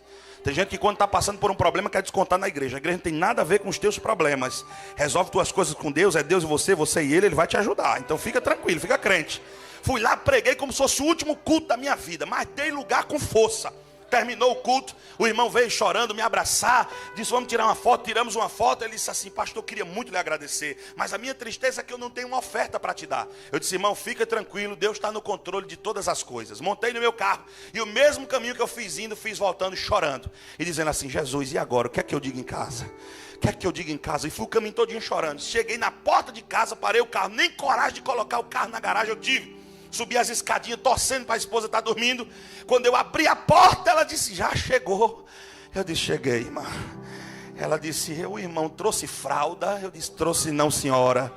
Ela disse assim: graças a Deus. Eu disse: não entendi o graças a Deus. E fiquei quieto, pastor Wilton. Graças a Deus. Eu disse: graças a Deus por quê? Ela disse: olha aí na sala de casa, quando eu acendi a luz, o meu sofá estava topado, como diz o alagoano, de sacola de uma farmácia chamada Farmácia Dias. Eu disse: o que foi isso que aconteceu? Ela disse: tua tia Rosa ia saindo da farmácia. Deus falou com ela, disse que a gente estava precisando e mandou ela trazer aqui. Aí era fralda da melhor qualidade, era lenço umedecido, era shampoo, era sabonete. Veio tudo. Eu passei 6 meses sem comprar fralda para o meu filho. Naquela hora eu olhei para tudo aquilo ali, fiquei sem entender o que estava acontecendo. E quando eu olhei para o céu para agradecer a Deus, eu escutei a voz de Deus gritar no meu ouvido. E até hoje parece que eu escuto essa voz dizendo: continue cuidando das coisas do meu altar, que eu vou continuar cuidando da tua casa e da tua família. Eu tenho uma palavra de Deus para alguém aqui esta noite. Eu não tenho cara de profeta, cacuete de profeta, pantinho de profeta, mas eu tenho uma profecia na boca para entregar para alguém aqui nesta casa. Continue cuidando das coisas de Deus, que Deus vai cuidar de você, da tua casa, da tua família. Quem pode levantar a mão para adorar a Ele por isso? Enquanto você cuida do altar de Deus, Deus cuida de você.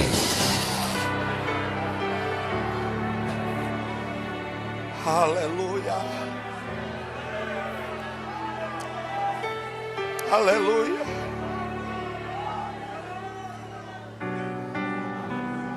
Sabe o que é lindo? É que há 20 anos atrás, Jacó foi naquele altar e escapou. Jacó o quê? Escapou. 20 anos depois, os filhos de Jacó estão naquele altar e quem escapa são os filhos.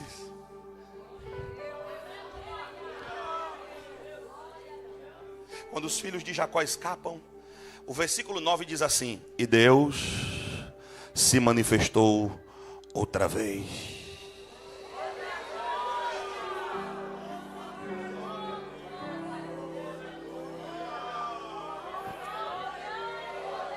Eita, Deus se manifestou outra vez. E o que é que Deus fez, pastor? Deus falou com Jacó. Olha o que Deus fala com Jacó. E aqui eu encerro. Teu nome é Jacó. Tu não serás mais Jacó. Tu és Israel. Vamos lá? Repete após mim dizendo: tu és Jacó. Não, chique, porque vocês são chiques. Diga: tu és Jacó. Não serás mais Jacó. Tu és Israel. Ok. Eu disse para você lá no comecinho da mensagem que Deus é um ser atemporal. Deus não é como nós, seres humanos limitados, presos e condicionados à temporalidade. Deus é atemporal, porque só pode criar o tempo quem está fora dele. Não entenderam, né? Só pode criar o tempo quem está fora dele. Deus é atemporal. Então, na sua atemporalidade, ele transita entre passado, presente e futuro, e para Deus não existe barreira. Tudo para Deus é um eterno presente. Só que quando ele fala com Jacó, ele usa a linha temporal da biografia de Jacó. E ele diz assim: tu és Jacó. Deus está falando do passado de Jacó. Em outras palavras, ele está dizendo assim: eu estava lá no dia do teu nascimento. Eu estava lá no dia que você nasceu. E no dia que te rotularam Jacó, porque tu nasceu grudado no calcanhar do teu irmão. Eu estava lá. Só que tem uma coisa: eu também estou lá no teu futuro. E estou vendo que lá tu não és mais Jacó. E para tu saber que eu já estou no teu futuro, no teu presente, eu te digo: tu és.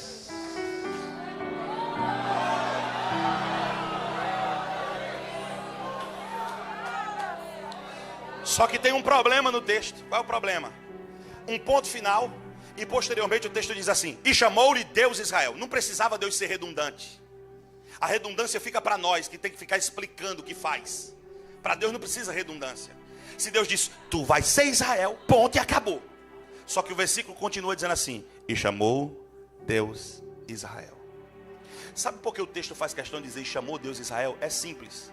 É porque nenhum ser humano entende os propósitos de Deus plenamente. Você olha para, e eu sei que você já pecou nisso aqui um tanto quanto eu. Você olha para algumas pessoas e diz assim: como é que Deus chamou essa obra aí, hein? Não é assim, pastor?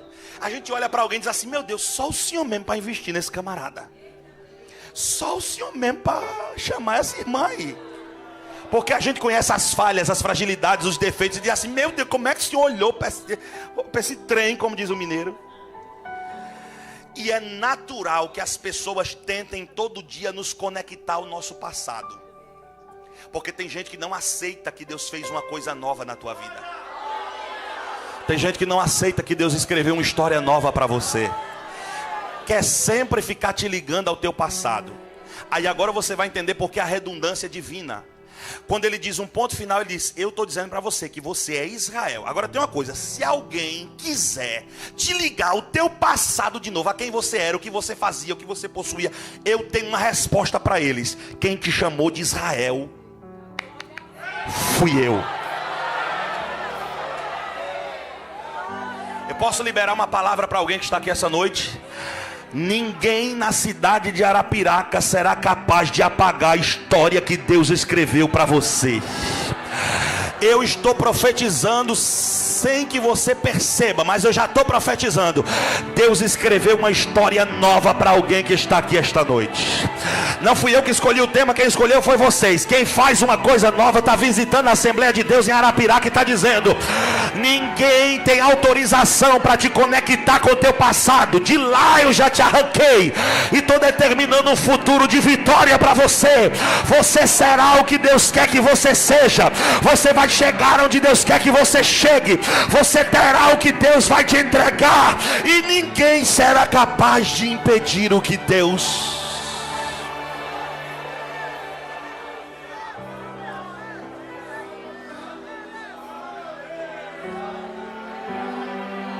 Aleluia.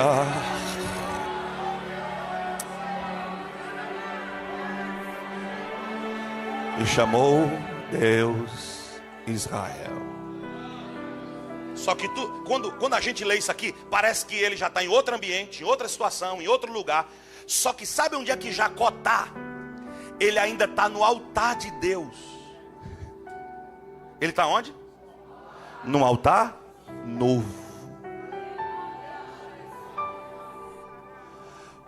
Olha o que Deus foi capaz de fazer enquanto Jacó estava no altar de Deus. Deus apagou o passado, tratou o presente e determinou o futuro. Vou falar de novo até você entender. Deus anulou o passado, tratou o presente e determinou o futuro. O segredo de Jacó é que ele foi tratado por Deus enquanto ele estava no altar. E aqui eu quero orar por você. Fique de pé.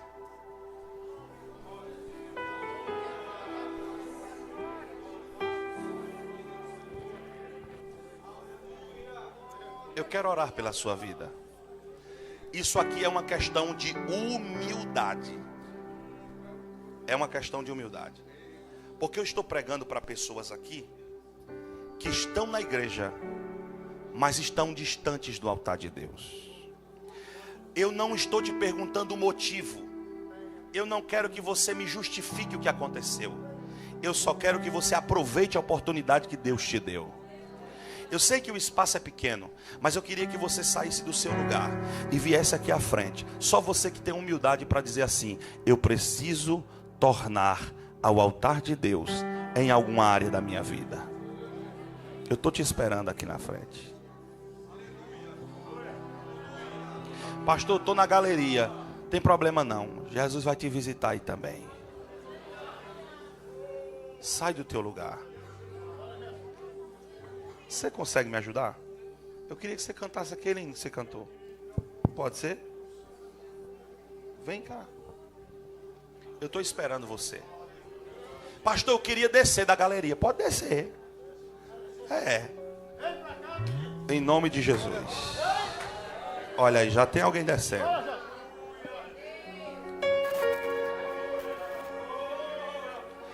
Eu estou crendo que Deus vai escrever uma história nova para você. Tá vindo alguém e eu estou sentindo que... As irmãs que estão aqui, venham mais para frente um pouquinho, me ajude aqui. Tá chegando mais gente aí. Obrigado. Eu queria orar por você. Eu estou esperando você.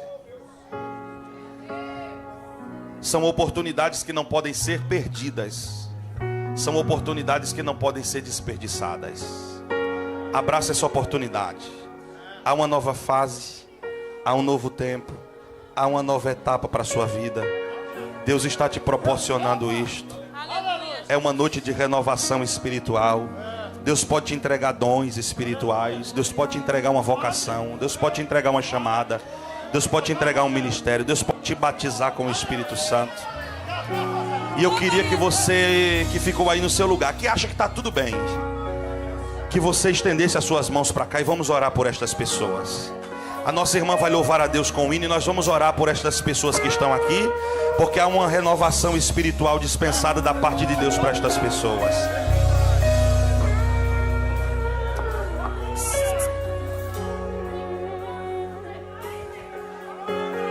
Quantas vezes planejei em abrir mão de tudo.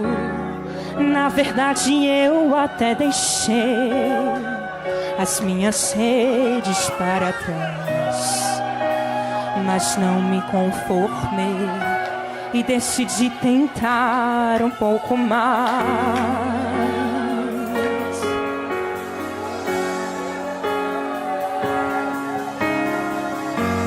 Como alguém que já tentou todas as possibilidades.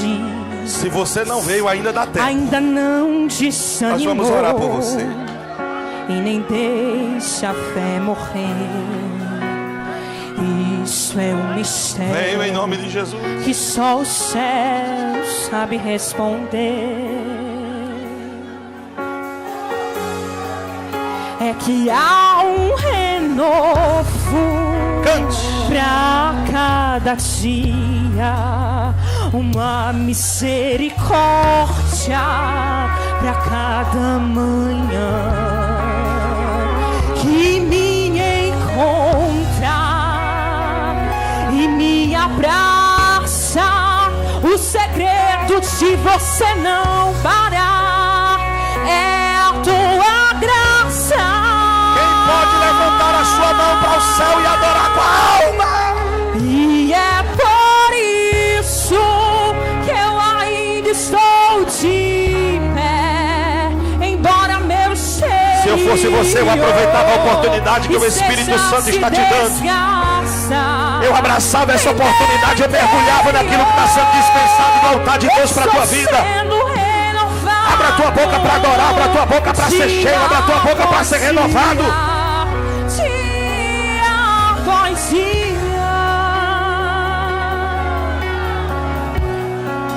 Aleluia. Oh, glória a Deus.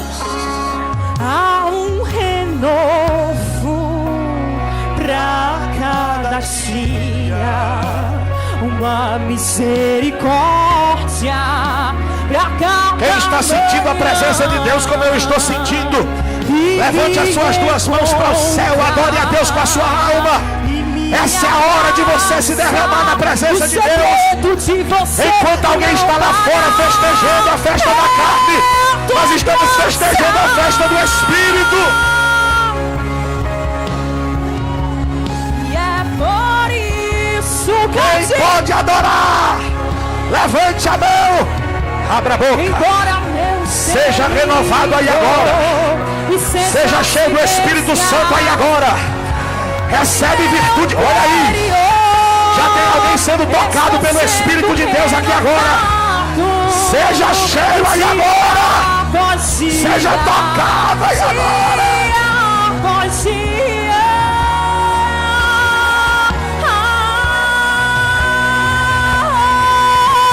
Eu sei, porque a tua palavra me sustenta. Todos os dias. A glória de Deus está entre nós. Quem pode adorar a Deus, abra sua boca, aproveite. Esse culto não se repetirá mais. A glória de Deus está aqui.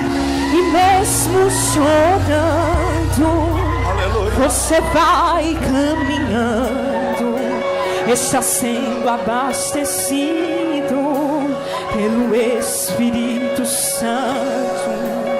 E mesmo chorando, levante as suas mãos, abre a sua boca por 30 segundos. Enche essa casa de adoração. Vai. É muita gente para pouco barulho. Levante a mão, vai. O diabo queria que você parasse. O diabo queria que você entregasse os pontos. O diabo queria que você estivesse lá fora. Mas você está aqui, amarrado no altar de Deus. Ninguém te salta dele. Você é dele. Caminhando, estou sendo abastecido pelo Espírito Santo.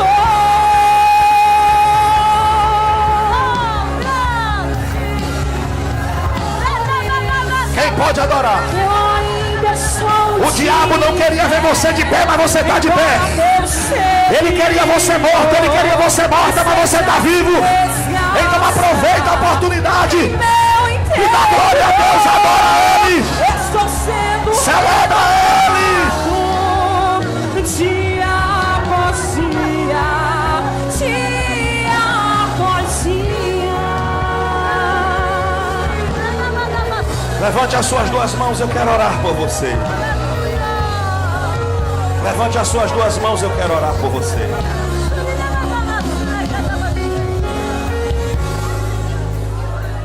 Levante as suas duas mãos, eu quero orar por você. Aleluia! Glória a Deus! Aleluia!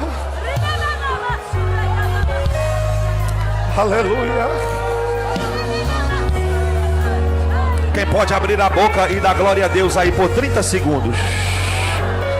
Eu estou sentindo que Jesus quer visitar alguém aqui esta noite. Abre a boca e adore a Deus por 30 segundos. 30 segundos de glória sem parar. Vai.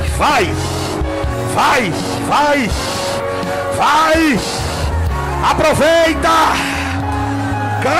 Aleluia. Seja tocado pelo Espírito de Deus aí agora.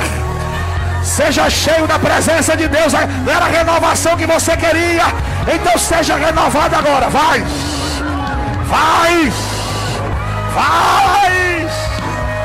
Adora.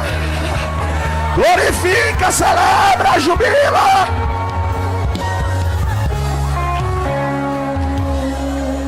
Senhor Jesus. Aqui estão os teus filhos que vieram aqui porque creram que o Senhor está fazendo uma coisa nova. Eu não posso mudar a vida deles, mas o Senhor pode. Eu não posso apagar o seu passado, mas o Senhor pode. Eu não posso tratá-los no presente, mas o Senhor tem tratado. Eu não posso determinar o seu futuro, mas o Senhor tem determinado.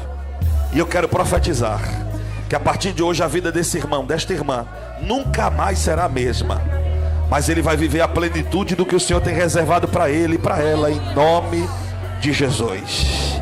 Se você acredita nisso, dá um abraço em pelo menos 3 pessoas aí e diga: ninguém te arranca do altar de Deus. Diga: nunca mais nada nem ninguém vai te arrancar do altar de Deus. Fala para no mínimo 3 pessoas aí: a tua vida nunca mais vai ser a mesma.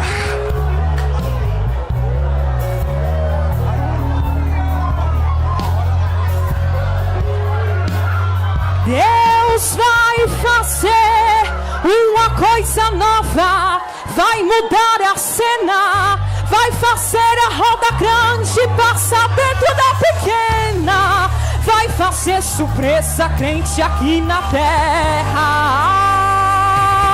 Quem está sentindo a presença de Deus, abra a boca para adorar.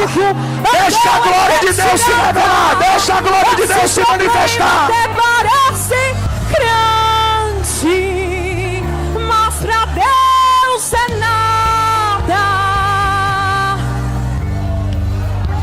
Armadilha preparada. Cante Quem isso. pode adorar a Deus? Pra você é uma guerra espiritual que você não Enquanto vê. você dá glória, Deus pode estar visitando alguém da tua casa. Deus pode estar tocando alguém da tua família. Deus pode estar libertando alguém da tua parentela. Enquanto você dá glória a Deus, aí as armadilhas podem estar sendo quebradas. O laço contra alguém da tua casa pode estar sendo quebrado. Então aproveita aí para dar glória a Deus. Isso. Ele vai exaltar o humilhado, ele vai abater exaltado. Ele entra contigo no fogo e caminha no fogo ao teu lado. Ele vai confundir o inimigo, ele vai te livrar do perigo. Ele vai trovejar contra Alguém está recebendo ele esta vai palavra esta esconder no noite? abrigo. Ele livra da lança de longe, ele livra da Então lança de aproveita perto. para dar glória a Ele Deus. queima os carros do fogo, ele é a provisão. Seja no vale ou na caverna, o nosso Deus está sempre perto. Quem crê que ele vai fazer, canta. Deus vai fazer uma coisa nova, vai mudar a cena, vai fazer a roda grande passar dentro da pequena. Eita glória! Deus já cantou. Quem pode essa adorar a batalha Deus, abra a boca.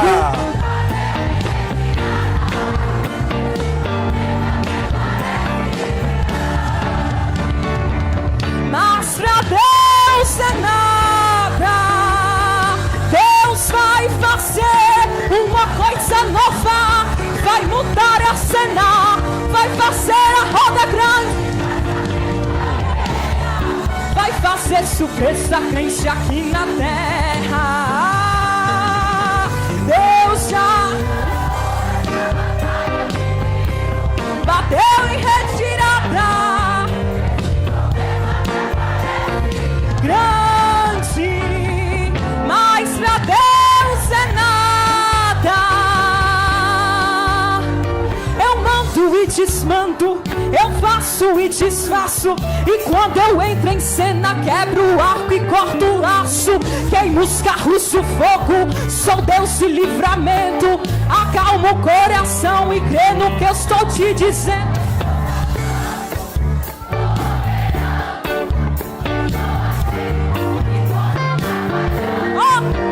Abrindo portas, fechando portas. Tanta que eu faço, hora que eu trabalho, mas não. E esse mal disfarço, podes contar comigo e crer no que eu te digo. Sou Deus de livramento, eu sou fiel. Na tua vida eu sou, na tua família eu sou, na tua saúde eu sou, na faculdade eu sou, no casamento eu sou, nos teus projetos eu sou, no ministério eu sou.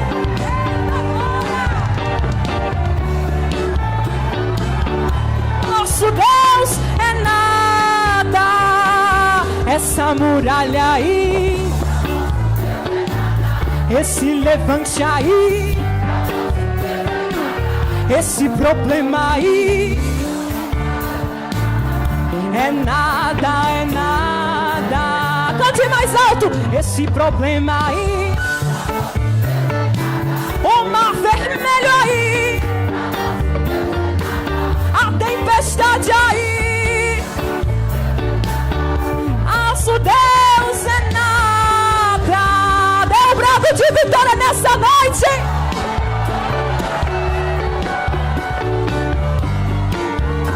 Aleluia! Deus está cuidando de você. Deus está cuidando de você. Era uma voz tão linda que falava, mas quem era eu não podia ver. Deus está cuidando de você. Deus está cuidando de você. Deus está cuidando de você. Deus está cuidando de você. Era uma voz tão linda que falava, mas quem era eu não podia ver. Deus está cuidando de você. Deus está cuidando de você. Certo dia estava preocupado, não sabia mais o que fazer. Tudo para mim estava errado. Eu pensei que ia até morrer, mas ouvi uma voz falar bem alto: Deus está cuidando de você. Deus está cuidando de você. Canta, gente! De você. Era uma voz tão linda que falava, mas quem era eu não podia ver. Deus está cuidando de você. Deus está cuidando de você. Certa vez eu estava preocupado, não sabia mais o que fazer. Tudo para mim estava errado. Eu pensei que ia até morrer, mas ouvi uma voz falar bem alto: Deus está cuidando de você. Todo mundo!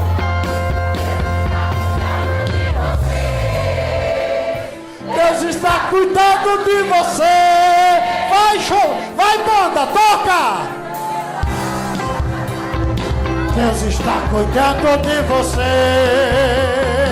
Deus está cuidando de você. Era uma voz tão linda que falava, mas ia ver. Deus está cuidando de você. Deus está cuidando de você. Diga pro seu irmão Iberto: Deus está cuidando de você. Deus está cuidando de você. Canta os jovens aí na galeria. Deus está cuidando de você. Deus está cuidando de você. Deus está cuidando de você. Era uma voz tão linda que falava, mas quem era eu não podia ver. Mas ouvi uma voz falar bem forte: Deus está cuidando de você. Deus está cuidando de você. Deus está cuidando de você. Era uma voz tão linda que falava, mas quem era eu não podia ver. Deus está cuidando de você. Deus está cuidando de você. Deus está cuidando de você. Deus está cuidando de você. Oh, maravilhoso! Diga para o seu irmão: Deus está cuidando de você, meu irmão. Deus está cuidando de você, meu irmão. Diga aí. Mas diga animado, não diga assim com a cara feia, não. Diga animado. Deus disse para mim esses dias aqui que estava cuidando de mim. Glória a Deus, eu estava até pensando em desistir. Mas Deus disse: eu estou cuidando de você. Eu vou cuidar de você. Aleluia. E Deus vai cuidar de você também. Deus está cuidando de você. Deus está cuidando de você. Era a mais tão linda que falava, mas quem era eu não podia ver. Deus está cuidando de você. Deus está cuidando de você. Certa vez estava preocupado, não mais o que fazer. Tudo para mim estava errado. Eu pensei que ia até morrer, mas eu vi uma voz falar: Deus está cuidando de você. Deus está cuidando de você. Deus está cuidando de você. Era a voz tão linda que falava, mas quem era eu não podia ver. Deus está cuidando de você. Deus está cuidando de você. Deus está cuidando de você. Deus está cuidando de você. Aleluia! Glória a Deus. Onde estão as pessoas para aceitar Jesus? Tem alguém que nessa noite quer aceitar Jesus como Salvador? Para mim, Jesus batizou aqui uma pessoa com o Espírito Santo. Eu não posso dizer, mas alguém veio aceitar Jesus como Salvador. Pronto, já tem um jovem aqui. Onde tem mais alguém para aceitar Jesus? Jesus salva, Jesus cura, Jesus batiza com o Espírito Santo. Jesus salva, Jesus cura, Jesus batiza com o Espírito Santo. Vamos todos dizer assim: Jesus salva. Mais animado: Jesus salva, Jesus cura, Jesus batiza com o Espírito Santo. Oh glória! Tem mais alguém para aceitar Jesus? Mais alguém? Mas tem alguém enfermo para ser curado hoje aqui? Alguém tem doente aqui? Parece que não tem. Se não tem, glória a Deus, né? Todo mundo está com saúde. Tem uma irmã aqui que já tem uma pessoa. Alguém mais? Tenha vergonha na mão de vir aqui. Pode vir.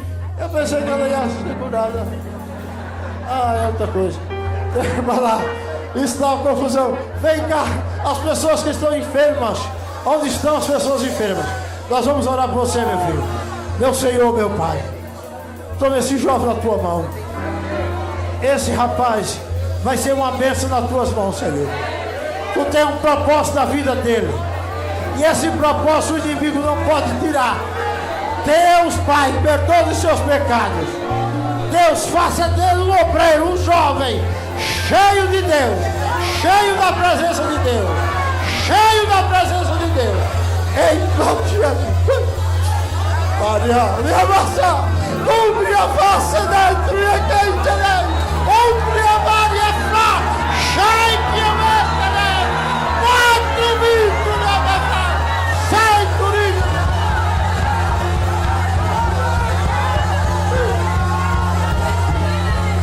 Oh, glória a Deus. Nós vamos orar para Jesus curar. Se você está doente, não vem, vai perder a bênção. Mas Jesus não pode curar aqui não. Pode, mas Jesus um dia disse lá no capítulo 3 de Marcos, ele chamou o homem: vem para frente. Faz assim? O senhor sabe mais que eu. Vem para frente. Então vem para frente para ser curado. Hoje Jesus só cura quem vem para frente. Eu não sou marreta não, viu? Eu sou o pastor Wilton, cheio de Deus também. Vem para frente. Glória a Jesus. A minha mulher já fez uma cara feia. Glória a Deus. Mas vem para frente. Glória a Jesus. Quem vier para frente hoje, dizendo do doente, vai ser curado. Em nome de Jesus. Amém. Vem para frente, vem. Tá doente, não tem vergonha não, eu tô doente. Quando eu tô doente, eu digo, eu tô doente. Quando eu tô bom, hoje eu tô bom, graças a Deus. Tô animado, glória a Jesus. Hoje eu não tô doente. Mas quando eu tô doente, ora por mim. E eu não tenho problema com isso. E a gente adoece mesmo, sabia? Agora, quem tiver doente, vem para frente, porque Jesus vai curar agora.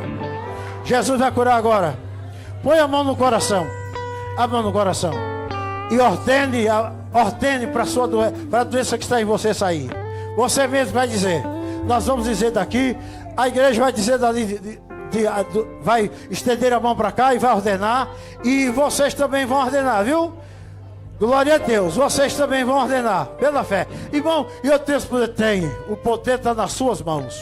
Jesus disse: eu dou poder para curar os enfermos. Eu dou poder para... Aleluia! Eu vou dar poder para vocês curar os enfermos, limpar os leprosos. Jesus mandou os 70, lá no capítulo 10 de Mateus. E ele mandou e deu poder. Vocês também têm poder. Gente, estenda a mão para cá.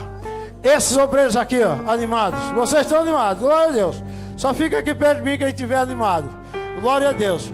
Glória a Jesus. Jesus me animou esses dias. Gente, Deus falou comigo que vai cuidar de tudo. Eu cuido de tudo, eu vou cuidar de tudo. Oh, glória, eu fiquei muito animado. Esses dias sou muito animado. Glória a Deus, Senhor Jesus. Aqui estão os enfermos. Repreenda esse mal. Repreenda a enfermidade. Cura. Eu vi Jesus, uma moça aqui falando línguas pela primeira vez. Jesus já batizou. E eu quero ver aqui, já tem um jovem na tua presença para salvar e também para curar os enfermos. Repreende o mal. Repreenda a doença agora. Vai embora a enfermidade desse corpo. Esse corpo é o templo do Espírito Santo. O templo de Deus e morada do Espírito Santo. Em nome de Jesus, sejam curados. Sejam curados em nome de Jesus. Em nome de Jesus. Curados. Digam um amém. Diga um amém. Quem é curado, diz um amém forte. Diga um amém animado. Um amém cheio de Deus. Glória a Jesus. Deus te abençoe, meu filho. Você está animado também. Você já está cheio de Jesus, viu? Diga amém. Pronto, dá aqui uma camisa. Pegue. Isso. Glória a Jesus. Então, meus amados irmãos, o que é que nós íamos dizer? O que é que a gente diz agora? Então, meus amados irmãos, você já está curado, viu? Diga que foi curado, em nome de Jesus. Hein? Glória a Deus. Muito bom. Tem um rapaz aqui que quer fazer um pedido de um casamento, né? Meu Deus, até casamento tem. Que bênção. O pastor, o pastor, por favor. Dá para o senhor vir aqui. Vai dar uma palavra para esses noivos. Cadê os noivos? Noivo, vem cá. Pastor animado. Pensa da animação. Ó, pastor, o senhor vai dar uma palavra para um rapaz que está pedindo a moça aqui em casamento. Pediu lá o pai. Acho que ele pediu o pai. Que agora não pede mais, né? Mas já pediu o pai, agora vai pedir aqui a ela. Vai casar com ela. Você quer casar comigo? Quer não. Deixar que não quer. Cadê ela? Vixe, meu Deus do céu. Como... Dou por vista no dia do casamento, mano. Demora. A gente vai marcar para 7, vai chegar 10h30 da noite. Pronto. Quem é que está pedindo casamento? Eu pensei que era o Tiago da... Santa Alegria, Pai Senhor. Não é você não, pai? Você está fraco demais, meu filho. É o filho do Manuel Pintor? Cadê ele? Ih, meu filho, pra cá, cheio. Aí ele tá aqui. E a moça, cadê? A moça Marielle, por favor. Eu acho que ela não quer, pô. Cadê ela? Tá por aí, ela. Chega, moça. Ele quer pedir a você para casar contigo. Ela veio, ó. Será que ela não está esperando? Olha como ela vem animada. Não venha, não. Perdeu o casamento com um moço desse. Trabalhador. Ele trabalha com a gente aqui da pintura. Esse é trabalhador demais, ou para mais da conta. Pronto, pastor. Senhor.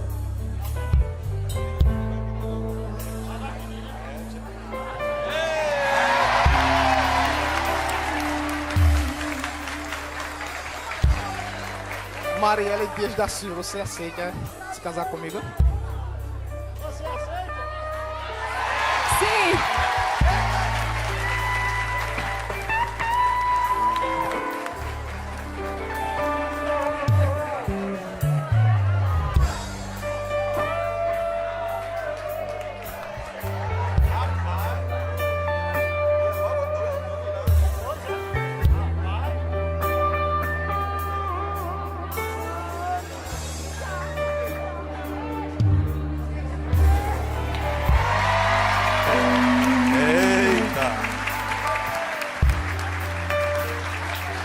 Quem pode dizer glória a Jesus? Você que está encalhada, não fique com inveja não, viu? Vai acontecer também pra ele. Pode desencalhar muita gente desse lugar. Ele está dizendo aqui que a mensagem falou com ele, que Deus vai fazer uma coisa nova na vida deles. Você pode dizer amém? O apóstolo Paulo escreveu aos Efésios e ele disse assim: vós maridos amai vossas mulheres, como Cristo amou a igreja e a si mesmo se entregou por ela. De sorte, Paulo também disse no versículo 24 do capítulo 5, de sorte que assim como a igreja está sujeita a Cristo, assim também as mulheres sejam sujeitas aos seus esposos. Sei que aqui eles estão assumindo um compromisso publicamente. Ele tomou a mão dessa jovem aí para o casamento, mas eu quero dar um conselho de Deus para vocês. Conselho de Deus para você, jovem: esteja pronto para amá-la, assim como Cristo amou a igreja, e você esteja debaixo de uma mesma missão com Ele, assim como a igreja está aliançada a Cristo. E eu tenho certeza que o nome do Senhor vai ser glorificado. O mais importante vocês fizeram pela via correta, na presença de Deus, diante da igreja, e eu creio que o Senhor vai honrá-los com muitas bênçãos. Estenda suas mãos para cá, vamos orar em nome de Jesus. Querido Deus, nós apresentamos os teus filhos nas tuas mãos, rogando ao Senhor a tua bênção sobre eles. Pai, que o Senhor os sustente na sua presença, e que até o dia, Senhor Deus, do casamento seja tudo para a glória do teu nome. Ajude-os em tudo, sustente, proveja aquilo que é necessário. Eu creio no que o Senhor falou com o teu filho através da tua palavra, que o Senhor vai fazer uma coisa nova na vida deles. Eu te peço, eles tomaram posse da palavra, então cumpra estas palavras na vida dos teus filhos para um novo tempo. É o que nós te pedimos em nome de Jesus, e a igreja diz: Amém, meu filho. Deus abençoe, viu? Não é sua ainda não, viu? Depois. Fique frio. Glória a Jesus. Então, a segunda e terça, o cantor Emerson Augusto vai vir aqui. O deputado estará mandando aqui para cantar na sede do Congresso. Diga amém. E ore pelo deputado. Eleva os meus olhos para os montes, de onde virá o socorro?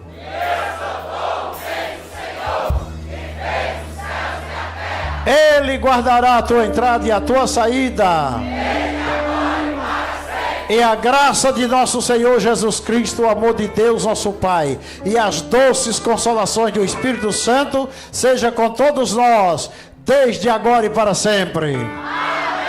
Vá para casa cantando assim: Deus está cuidando de você. Deus está cuidando de você. Era uma voz tão linda que falava, mas quem era eu não podia ver. Deus está cuidando de você. Deus está cuidando de você. Deus está cuidando de você. Deus está cuidando de você. Era uma voz tão linda que falava, mas quem era eu não podia ver. Deus está cuidando de você. Deus está cuidando de você. Deus está cuidando de você. Deus está cuidando de você. Era uma voz tão linda que falava, mas quem era eu não podia ver. Deus está cuidando de você. Deus está cuidando de você. Deus está cuidando de você. Deus está cuidando de você. Era uma voz tão linda que falava, mas quem era eu não podia ver. Deus está cuidando de você. Deus está cuidando de você. Deus está cuidando de você. Deus está cuidando de você. Era uma voz tão linda que falava, mas quem era eu não podia ver. Deus está cuidando de você. Deus